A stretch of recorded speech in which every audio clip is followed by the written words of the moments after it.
ಆಚೆನೆ ನಿಂತ್ಕೊಂಡು ಡೈರೆಕ್ಟರ್ನ ಹಿಂದೆಯಿಂದ ಡೈರೆಕ್ಟ್ ಮಾಡ್ತಿದ್ದವ ಹಂಗೆ ಅವ್ರ ಎಕ್ಸ್ಪ್ರೆಷನ್ ಅದೇ ಇಲ್ಲ ಕಾಣಿಸ್ಬಿಡ್ತಲ್ಲ ನಿಮ್ಮ ಸಿನಿಮಾ ಜಡ್ಜ್ಮೆಂಟ್. ಈ ಜಡ್ಜ್ಮೆಂಟ್ ಅನ್ನೋದು it's the most important word of life. ತುಂಬಾ ಇಂಪಾರ್ಟೆಂಟ್. ಬೇರೆ ಎನಿಥಿಂಗ್ ನಾವೇನು ಜಡ್ಜ್ಮೆಂಟ್ ತಗೋತೀವಿ, ಯಾವುದೇ ವಿಷಯ ಆದ್ರೂ ಸರಿ, ಯಾವುದೇ ಸಿನಿಮಾ ಆದ್ರೂ ಸರಿ, ಲೈಫಲ್ಲಿ ಆಗಿರ್ಬೋದು, ಲವ್ ಅಲ್ಲಿ ಆಗಿರ್ಬೋದು, ಎಂಥ ವಿಷಯ ಆದ್ರೂ ಆ ಜಡ್ಜ್ಮೆಂಟ್ ಅನ್ನೋ ಪದ ಮೇಲೆ ಕಂಪ್ಲೀಟ್ ನಿಂತ್ಕೊಳ್ಳೋದು, ಇಡೀ ಜೀವನ ನಿಂತ್ಕೊಳ್ಳೋದು ದ ಜಡ್ಜ್ಮೆಂಟ್ ಯು ಟೇಕ್ ಅಂತ.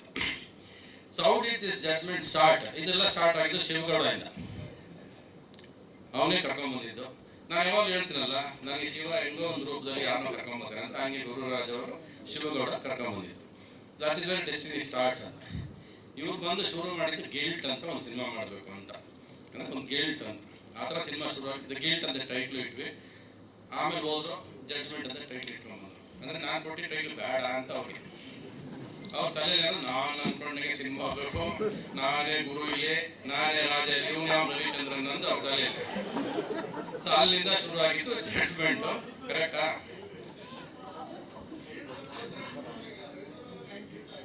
ಕತೆ ಅದೇ ತಾನೇ ರೀ. ಸರಿ, ಓಕೆ. ಇವಾಗ ಜಡ್ಜ್ಮೆಂಟ್ ಇಂದ ತಾನೆ ಟೈಟ್ಲು. ಎದೆ ತಟ್ಕೊಂಡು ನಿಂತ್ಕೊಂಡು ನಂದೇ ಟೈಟ್ಲು ಅಂತ ಹೇಳ್ತೀರಾ ಅಲ್ವಾ? ನೀವೇ ಕಳ್ಸಿದ್ದೀರಾ. ಬಟ್ ಜಡ್ಜ್ಮೆಂಟ್ ನಿಮ್ದು ಅಲ್ಲ, ಪ್ರೊಪೋಸಿ ನಮ್ದು ಅಲ್ಲ. ಆ ಜನ ಕೊಡೋ ಜಡ್ಜ್ಮೆಂಟೇ ಫೈನಲ್. ಕರೆಕ್ಟಾ? ನಮ್ದು ನಿಮ್ದೇನು ಜಡ್ಜ್ಮೆಂಟ್ ಅವನೇನು ಕೊಟ್ಟರೆ ಅದೇ ಜಡ್ಜ್ಮೆಂಟ್ ಆಗೋದು ಫೈನಲ್. ಈಗೆಲ್ಲ ಇಲ್ಲಿರೋರೆಲ್ಲ ಹೇಳಿದ್ರು, ಎಲ್ಲರೂ ನನ್ ಕಂಡ್ರೆ ಖುಷಿ ಆಯ್ತು ಅಂತ. ನಾನು ನಿಮ್ ಜೊತೆ ಆಕ್ಟ್ ಮಾಡೋಕೆ ಅಷ್ಟೇ ಖುಷಿ ರೀ. ನಿಮ್ಮ ಜೊತೆ ನಿಮ್ಮನ್ನೆಲ್ಲ ಸಿನಿಮಾದಲ್ಲಿ ಈ ತರ ಬಂದಾಗೆಲ್ಲ ನಮಗೂ ಖುಷಿ. ನಾವೆಲ್ಲ ಭೇಟಿ ಮಾಡಿರಲ್ಲ ನಾವು. ಯಾಕಂದ್ರೆ ನಮ್ಮನ್ನ ಸೈಡಲ್ಲಿ ತಳ್ಳಿಬಿಟ್ಟಿದ್ರು. ರವಿಚಂದ್ರ ಭಯ, ರವಿಚಂದ್ರ ಹಿಂಗೆ, ರವಿಚಂದ್ರ ಹಂಗೆ ಎಲ್ಲ ಹೇಳಿ ಇವ್ರಿಗೆಲ್ಲ ಇವ್ರದೇ ಒಂದು ಕಲ್ಪನೆ, ಇವರೇ ಒಂದು ಜವಾಬ್ದಾರಿ ಇದ್ದಾರೆ ಎಲ್ಲರೂ. ನಾನ್ ಸಿನಿಮಾದಲ್ಲಿ ಮೊದಲನೇ ದಿವಸದಿಂದ ಇವತ್ತವರೆಗೂ ಆ ಸಿನಿಮಾ ಕ್ಯಾಮ್ರಾ ಬಂದ್ರೆ ನಿಂತ್ರೆ ಅದರಷ್ಟು ಪ್ರೀತಿಸೋದು ಯಾವುದನ್ನು ಪ್ರೀತಿಸೋದಿಲ್ಲ ನಾನು. ಅಲ್ಲಿ ಯಾರು ಬಂದ್ರು ಹಂಗೆ ಇರ್ತೀನಿ ನಾನು. ಏನ್ ಲೀಲಾಜಾವಾಗಿದೆ ಅಂದ್ರೆ ಅವ್ರು ಕೊಡ್ತಿದ್ದ ಡೈಲಾಗ್ಗಳು ಹಂಗಿತ್ತು. ನಾನ್ ಬದಲಾಯಿಸಂಗಿರ್ಲಿಲ್ಲ, ಬದಲಾಯಿಸಕ್ ಬಿಡೋದಿಲ್ಲ. ಮುಚ್ಕೊಂಡು ಮಾತಾಡ್ರಿ, ಇದನ್ನೇ ಹಿಂದೆ ಕೂತ್ಕೊಂಡ್ರು ಅದನ್ನೇ ಮಾತಾಡಕ್ಕೆ ಅಂತ ಹೇಳೋರು. ನಾನು ಹೇಗೆ ಅದು ಬರೋದಿಲ್ಲ ಬಾಯಿ ನನಗೆ. ಹತ್ತತ್ರ 108 ಕೇಸ್ ಹೇಳ್ಸಿದ್ದಾರೆ ನನ್ನ ಕೈಲಿ. ಅವ್ರು ಹೇಳ್ರಲ್ಲ ರೈಟ್ರು, ನಮ್ಮ ಅವ್ರ ಹೆಸರು ವಾಸನ. ಅಯ್ಯೋ, ನನ್ನ ಜೀವನದಲ್ಲಿ ನಡೆದ್ರೆ 2 ಕೇಸ್ ನೆನಪಿಲ್ಲ ನನಗೆ. ಇವ್ರು ಯಾವ ಕೇಸ್ಗಳು ಡೆಲ್ಲಿಯಲ್ಲಿ ಅದು ನಡೀತಂತೆ. ಕೊನೆಗೆ ಜಡ್ಜ್ಗೂ ಹೇಳಿದ್ರೆ ಹೇಳ್ರಿ ಜಡ್ಜ್ ಈ ಕೇಸ್ ಮಾಡಿ ರೆಫರ್ ಮಾಡಿ ಅಂತ ಜಡ್ಜ್ಗಳು ಮುಗ್ದಾಕ್ಬಿಟ್ಟಿದ್ದೀನಿ ನಾನು ಸಿನಿಮಾದಲ್ಲಿ. ಆ ರೇಣಿ ಕೇಸ್ಗಳು ಅಷ್ಟು ನಾಲೆಜ್ ಬರೋ, ಅಷ್ಟು ತಿಳ್ಕೊಂಡಿದ್ದಾರೆ, ಅಷ್ಟು ವಿಷಯ ಹೇಳಿಸ್ಬೇಕು ಅನ್ನೋದು ಅವರ ಒಂದು ಉದ್ದೇಶ. ಏನಂದ್ರೆ ನೀವು ಹೇಳ್ಬೇಕು ಸರ್, ಈ ವಿಷಯಗಳು ನೀವು ಹೇಳ್ಬೇಕು, ನಿಮ್ ಬಾಯಲ್ಲಿ ಒಳ್ಳೆ ವಿಷಯಗಳು ಹೇಳ್ಬೇಕು ಅನ್ನೋದೇ ನಮ್ಮ ಉದ್ದೇಶ ಅಂದ್ರು.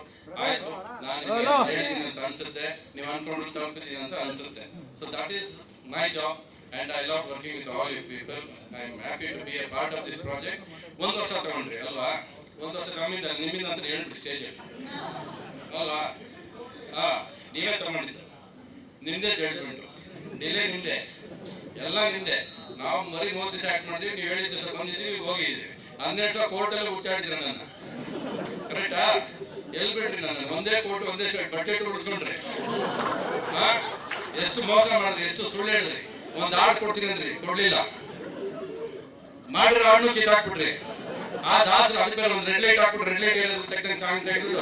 ನೀವೇ ಚೆನ್ನಾಗಿಲ್ಲ ಅಂತ ನಾನು ಸ್ಪಾಟ್ ಅಲ್ಲಿ ಹೇಳಿದೆ, ಚೆನ್ನಾಗಿಲ್ಲ ಸರ್ ಈ ರೆಡ್ ಲೈಟ್ ನೀವು ಕೇಳಿಲ್ಲ, ಕೊನೆಗೆ ತೆಗೆದಾಕ್ಬಿಟ್ಟು ಅದನ್ನ. ಈ ಸಿನಿಮಾ ಕತೆ ಸಿಂಪಲ್ ಇದು ನೋಡಿ. ಅವ್ನು ನೋಡಿ ಎಷ್ಟು ಅಪವಿತ್ರ ಕೂತಾನೆ, ಅಲ್ವೇ ಅಲ್ಲ ಅಂತ ಅನ್ಸುತ್ತಲ್ಲ ನಮ್ಗೆ. ಅದೇ ಕತೆ. ಅವ್ರು ನೋಡಿದ ತಕ್ಷಣ ಒಳ್ಳೆ ಅಂತ ಅನ್ಸತ್ತೆ ಜೀವನದಲ್ಲಿ ಯಾವತ್ತು. ಈ ಮಗ ಸರಿ ಇಲ್ವಲ್ಲ, ಇವನು ಏನೋ ಸರಿ ಇಲ್ಲ ಅಂತ ಅನ್ಸುತ್ತೆ. ಅದನ್ನೇ ತಗೊಂಡು ಸಿನಿಮಾದಲ್ಲಿ ನಾನು ಅವನ್ನ ತಗೊಂಡು ಒಳಗ. ಆಮೇಲೆ ಗೊತ್ತಾಗುತ್ತೆ ಪಾಪ ಒಳ್ಳೆಯವನು ಅಂತ. ಆಮೇಲೆ ಬಿಡ್ಸಕ್ ಗೊತ್ತಾಡ್ತೀನಿ ಸಿನಿಮಾ. ಕರೆಕ್ಟಾ? ಹೇಳ್ಬೋದ ಕತೆ? ಸಾಕು, ಜಾಸ್ತಿ ಬೇಡ. ನೀವೇ ಎಷ್ಟು ಹೇಳಿದ್ರಿ ನೀವು ಸಿನಿಮಾದಲ್ಲಿ. ಎಲ್ಲಾ ಕಡೆ ನೀವೇ ಕಾಲ ಮೇಲೆ ಕಾಲ ಕೊಂಡ್ಕೋತಿದ್ರೆ, ಬಿಟ್ಟಿದ್ರೆ ನನ್ನ ಪಾತ್ರ ನೀವೇ ಮಾಡ್ತಿದ್ರಿ ಅಲ್ವಾ? ಆ ಮಧ್ಯದಲ್ಲಿ ಬೇರೆ ಏನು ಬಂದು ಏನ್ ಮಾಡಿ ನೀ ಅಂದ್ರಿ. ಟಿವಿ ಪೂರ್ತಿ ಆಂಕರ್ಸ್ ಕೆಲಸನೇ ಇಲ್ವಲ್ರಿ, ಎಲ್ಲ ನೀವೇ ಮಾಡಿದ್ದೀರಾ ಅಲ್ವಾ? ಬನ್ನಿ, come sit here, start your interview. Chair ಕೊಡ್ರ, ಮೈ ಕೊಡ್ರ ಫಸ್ಟ್.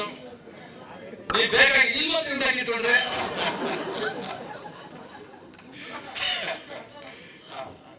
ಪಾಪ ನಾನು ನೋಡ್ರೆ ಭಯ ಅಂತಾರೆ. ಈಗೆಲ್ಲ ಇದು ಭಯ ನೋಡೋಣ. ಹೇಳಿ ಕೇಳಿ ಪ್ರಶ್ನೆ ಕೇಳಿ. ಅಲ್ಲ ನೀವು ಪ್ರಶ್ನೆ ನಾನು ಏನ್ ಟೆನ್ಷನ್ ಆಗಿ ಏನ್ ಕೇಳೋದು ಗೊತ್ತಾಗ್ತಾ ಇಲ್ಲ. ಆಕ್ಚುಲಿ ಲಕ್ಷ್ಮೀ ಮೇಡಮ್ ಹೇಳಿದ್ದು, ಮೇಘನಾ ಅವ್ರು ಹೇಳಿದ್ದು, ಧನ್ಯ ಹೇಳಿದ್ದು ಅದು ನಿಜ. ನನಗೂ ತುಂಬಾ ಧನ್ಯ ಹೇಳಿಲ್ಲ ಪಾಪ. ಧನ್ಯ ನನ್ನ ನೋಡಿದ್ರೆ ಭಯನೂ ಇಲ್ಲ ಏನಿಲ್ಲ. ಧನ್ಯ ಏನಿದ್ರಲಿಲ್ಲ ಇಲ್ಲ ಇಲ್ಲ ಆ ದಿಗಂತ ನನ್ನ ಮಗ ಇದ್ರಲ್ಲ, ಅವ್ರಿದ್ರೆ ಎದುರಲಿಲ್ಲ ಏನಿಲ್ಲ, ಆರಾಮ. ಹೌದಾ ರೂಪ ಯಾರು? ರೂಪ ಹೇಳಿ.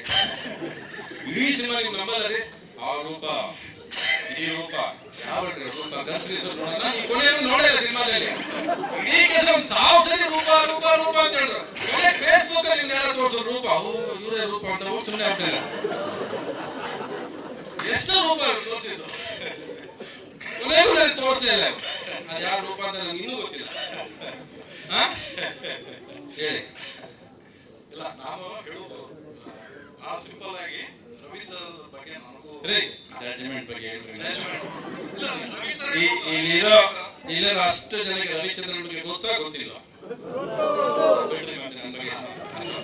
ಸಿನಿಮಾ ಹೇಳ, ನಿಮ್ಮ ಜಡ್ಜ್ಮೆಂಟ್ ಬಗ್ಗೆ ಹೇಳಿ. ಲಾಭ ಬಂದ್ರೆ ನಮ್ಗೆ ಎಷ್ಟು ಕೊಡ್ತೀರಾ?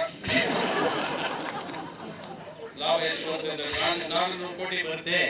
400 ಕೋಟಿ ಬಂದಿದೆ. ಸಿನಿಮಾನೇ ಸುಳ್ಳು, ಅಪ್ಪ ಪ್ರಚಾರ ಮಾಡಿದ್ರೆ ಕರೆಕ್ಟ್ ಅಂತ ನೀವೇ ಹೇಳಿದ್ದೀರಾ. ಉತ್ತರ ಕೊಡಿ. ಸುಮ್ಮನೆ ಟಿವಿ ಮುಂದೆ ಮಾತಾಡೋದಲ್ಲ, ಎಲ್ಲದಕ್ಕೂ ಉತ್ತರ ಕೊಡ್ಬೇಕು. ಪ್ರಶ್ನೆ ಏನಿಲ್ಲ. ಈಗ ನಿಮ್ ಲೈಫ್ ಹೇಗೆ ಪ್ರಜ್ವಲಿಸ್ತಾ ಇದೆ ಹೇಳಿ.